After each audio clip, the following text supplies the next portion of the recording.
Connu sous l'appellation du salon présidentiel, ce patrimoine d'accueil a été cédé officiellement au ministère des Affaires étrangères et était devenu le salon diplomatique confié à la direction du protocole d'État pour sa gestion depuis 2011. À son arrivée à la tête de la diplomatie congolaise, le vice-premier ministre, ministre des Affaires étrangères et francophonie, Christophe Lutundula Palapena-Pala, avait pour mission de redorer l'image du pays et tout ce qui va avec. Porte d'entrée et de sortie, pour différentes personnalités, le salon diplomatique est resté dans le viseur du vice-premier ministre, ministre des Affaires étrangères et francophonie, Christophe Lutundula Palapena-Pala. Aujourd'hui, l'infrastructure est moderne et prête.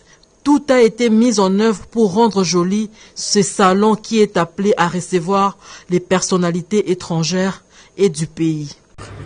Et de manière générale, se dit diplomatique.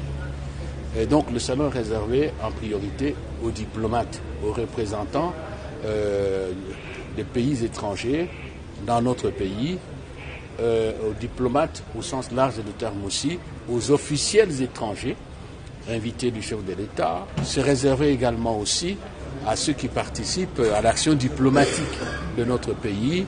Les travaux ont duré 4 mois et exécutés par l'entreprise Fourniture et Plus pour Kinshasa, qui s'apprête à accueillir le 9e jeu de la francophonie. Ces salons honorent les hôtes. Ici, les personnalités admises auront chacune une carte d'accès. Et quand elles entrent ici, elles n'ont droit qu'à tout au plus 2 collaborateurs. Parce qu'imaginez-vous, quand le Premier ministre est là, vous n'allez pas nous dire de rester seul. Il faut au moins son directeur de cabinet ou son secrétaire particulier pour donner une instruction. Je ne prends que ce cas-là.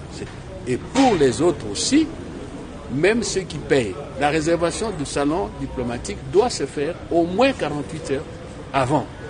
Il faut réserver, entrer en contact avec les services du protocole d'État.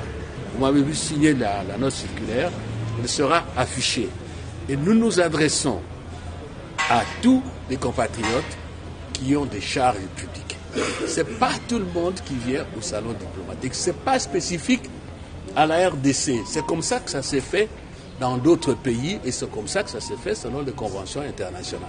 Des limousines et un bus ont été offerts par le vice-premier ministre, ministre des Affaires étrangères et francophonie, pour la locomotion des hôtes du pays. Autant le travail technique et structurel s'est fait, autant sur les plans des infrastructures, l'on ne baisse pas les bras.